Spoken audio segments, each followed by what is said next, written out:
Hello everyone, my name is Ricky Hawks Jr. I will be your instructor for today from Hawks Nest Behavioral Services. And today I want to do a course on discrete trial training. Now, as a disclaimer, all of the courses released here on my YouTube channel will be more like previews to full courses that I'll be releasing later on down the road. Now, if you have not subscribed to my YouTube channel, if you've never been to my YouTube channel or my Instagram, a little about myself is I am a board certified behavior analyst. I've been working in the field of applied behavior analysis since 2018, and I'm very, very passionate about disseminating the science of applied behavior analysis in a relatable and digestible way. So, in today's topic, I'm hoping that I'm able to do that same thing when talking about discrete trial training. So, with discrete trial training, some may refer to it as discrete trial teaching, DTT, so on. Kind of just depends on who you're talking to, where you're at when you're talking about it. So it has different names, but when you say DTT, it is one of many acronyms in the field of applied behavior analysis, but I will say it's one of the most common acronyms that you'll hear in the field of applied behavior analysis, especially if you're working in early intervention.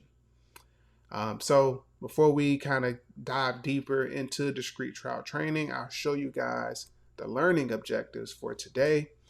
So the first learning objective is the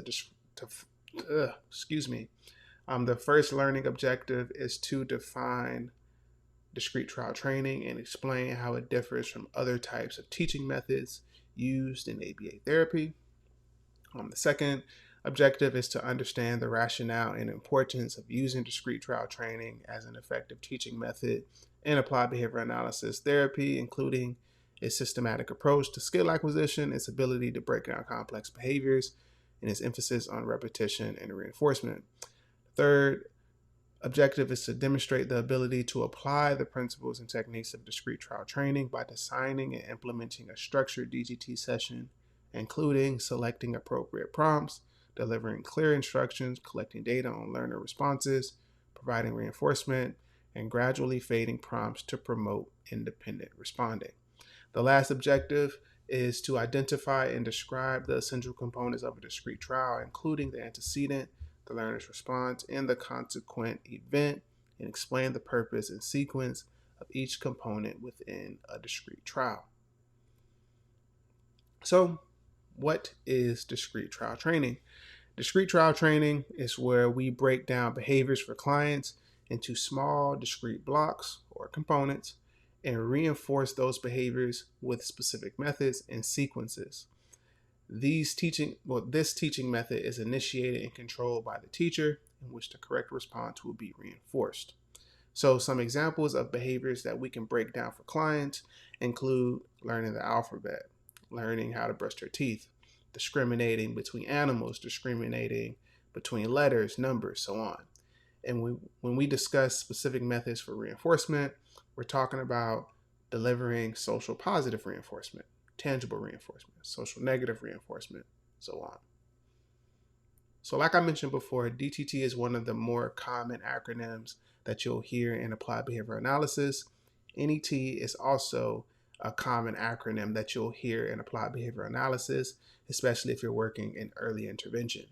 Now, NET stands for Natural Environment Teaching, and what Natural Environment Teaching is a teaching strategy that involves taking advantage of naturally occurring opportunities to teach new skills or behaviors in the context of ongoing activities and routines.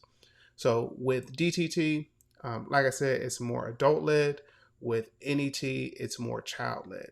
And so we'll dive more into the differences between DTT and NET. So like I said, with DTT is more adult-led.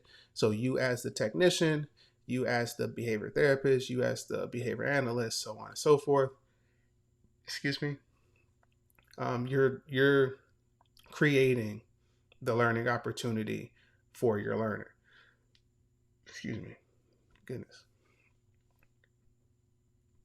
You're creating a learning opportunity with also in DTT.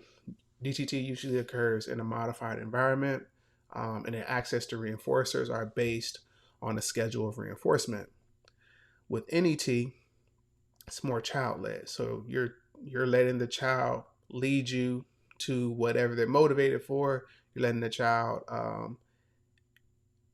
engage in activities that they already find reinforcing. And so with NET, it's usually conducted in the child's preferred environment. With DTT, it usually occurs in a modified environment. With NET, access to reinforcement is free. With DTT, access to reinforcers are based on a schedule of reinforcement. And then with NET, learning opportunities are created based on the child's motivation. So that'll be the difference between DTT and NET. With the technicians that I've worked with, the technicians that I currently work with, what I always remind them is when we are talking about the difference between whether they're running discrete trials or whether they're running naturalistic trials, is you ask yourself, are you creating the learning opportunity, or are you looking for learning opportunities? Or are you looking for teaching opportunities? I'm sorry. With DTT, you're creating those learning opportunities. With NET, you're kind of looking for teaching opportunities. So if the child is, if the focus is teaching them colors and they are playing with their favorite cars, then you kind of create those learning and those teaching opportunities based off the colors of the cars. With the DTT, you may be presenting specific cars to the learner and then teaching them colors that way. So hopefully that example kind of helps with kind of knowing the difference between DTT and NET. So why do we use DTT? So with discrete trial training, it's utilized because it provides a structured, systematic, and data-driven approach to teaching new skills. By breaking down complex behaviors into manageable components and emphasizing repetition and practice, DTT promotes effective skill acquisition and generalization across various settings, leading to meaningful improvement in a learner's abilities and overall quality of life. So when we're looking to help our learners acquire a new skill with DTT, we're taking, again, that systematic and methodical approach, taking the time to break down the skill into small components. That's where we talk about task analyses.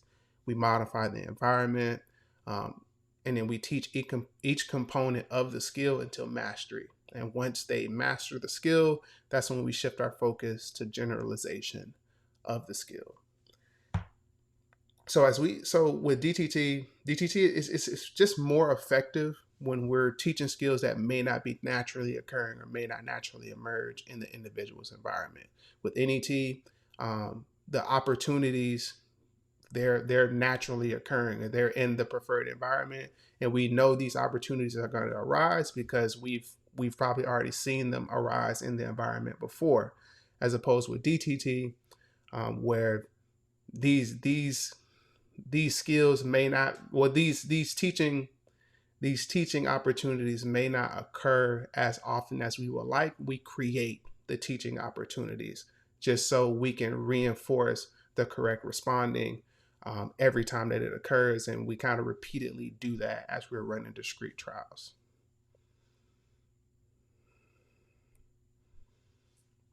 So now let's talk about the components of a discrete trial. So when we're discussing the components of a discrete trial, we're thinking of it like a puzzle, right? And we want to make sure that all the pieces fit together. We want to make sure that everything is in line to make sure that we're running the discrete trials correctly, and we're getting the most out of our discrete trials when we're with our learners. Now, the components of a discrete trial include the SD, or the discriminative stimulus, the response from your learner, and then the reinforcement or the punishment for the response. So this sequence is what makes up the discrete trial. This is how we teach and reinforce the skill we want the individual to learn. Now, the first step in this sequence, the first step is to deliver that discriminative stimulus, is to deliver that SD. The discriminative stimulus, the definition for it is a cue that signals that reinforcement is available if the learner makes a particular response. And so when we think about the discriminative stimulus, you're thinking about a specific question that you're posing. That's going to be the cue for the learner to deliver that particular response, or it may be a particular stimulus that you're presenting to them that acts as the cue for them to deliver that specific response. The next thing is where you wait for the learner to respond. So for the most part, you can give them 3 to 5 seconds to respond, or if it's specified to you to give them 10 seconds to respond, or you're waiting 1 second for them to respond, give them the opportunity to process that discriminative stimulus, and so they can deliver that particular response to you. And after you wait for the response, that's when you immediately follow the child's response or your learner's response, um, with the consequence, whatever the consequence is going to be, based on their response. So if it's the correct response, you're given a positive reward, which is you delivering some type of reinforcer, some type of reinforcement. But if they're giving you the incorrect response, then you can say something along the lines of try again, or no, that's not it, or you can kind of do like a delayed response where you just don't say anything at all. But after they give you that response, that's when you're delivering that reinforcement or you're delivering the punishment. Something else that's very important to talk about when you're discussing discrete trials is that inter-trial interval. And so what this is it refers to the time duration between the end of one trial or task and the start of the next trial or task. It is the period of time during which no stimuli or instructions are presented to the individual. So it's once you deliver the SD, yep. So once you deliver the SD, you wait for that response and you provide, hopefully, that reinforcement. That's the inter-trial interval will come after you deliver that reinforcement. And so it's kind of like it kind of acts as an intermission between one trial and the next. And so we completed one trial right here. And so now that you responded correctly, now we're going to wait 5 seconds before we start the next trial. And so always be mindful of what that inter-trial interval is, just to ensure that you're giving your learner that opportunity to take a pause before the next trial. So the most important thing is, how does it apply with your client? And so there are several answers to this. And so I'll kind of give more general steps to how the components of a discrete trial apply with your client. But this is not, the steps that I'm going to give you don't apply with every client. Every client is different, so it should be individualized based on your client. But so I'll be able to provide you with more general steps to how the components of a discrete trial apply with a client. So the first thing that you'll want to do is you'll want to review the implementation notes. And so what that means is you take the time to review how you're supposed to run the discrete trials with your client. And so your behavior analyst is the one providing that information for you.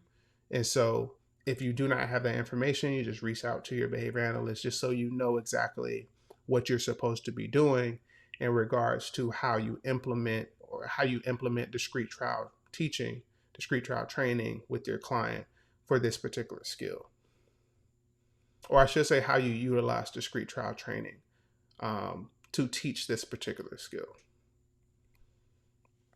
The next step is to sterilize the environment. So after you review those implementation notes, you want to sterilize the environment. So you want to try to remove as many items from, if you're working at a table, you want to try to remove as many things from that table, just so the only thing or the only things on the table are going to be the stimuli that you're using in your discrete trials. And also helps with limiting distractions when you're running your discrete trials.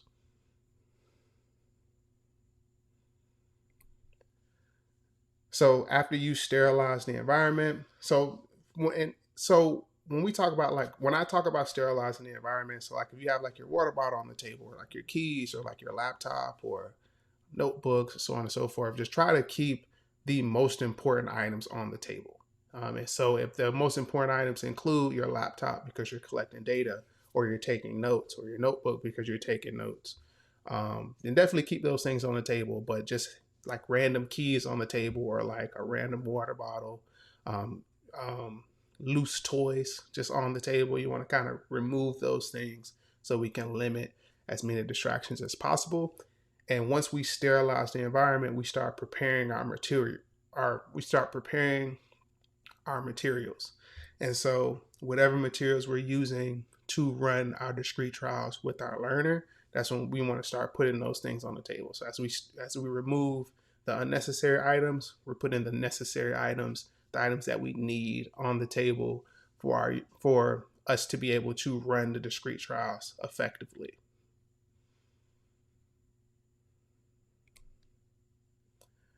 The next thing is you want to conduct a preference assessment.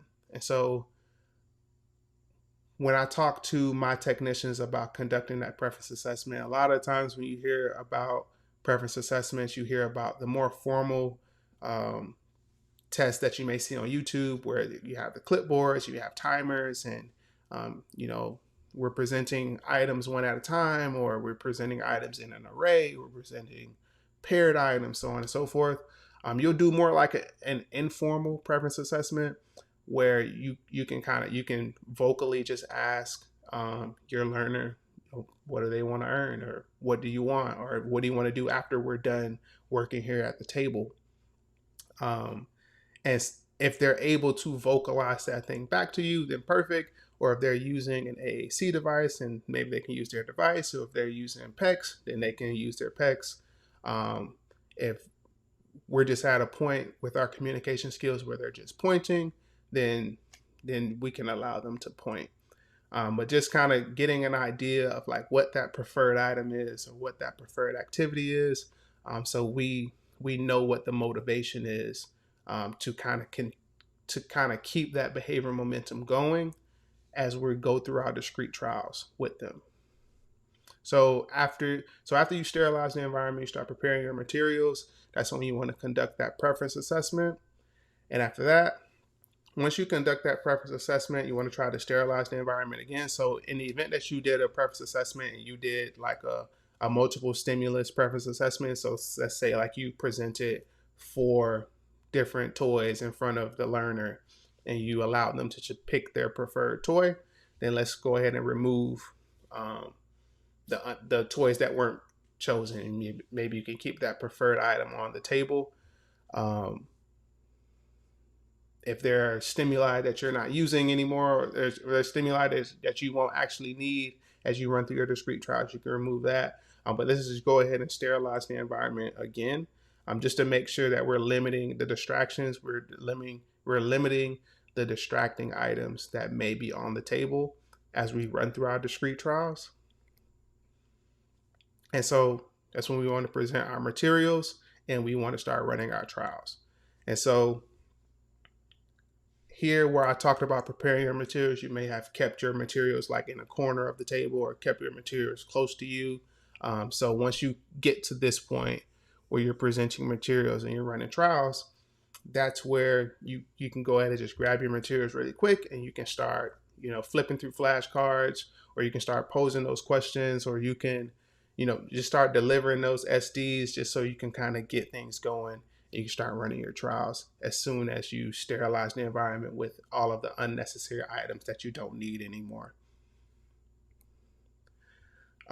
So you present your materials, you're prepared to run your trials, you want to get your learners' attention.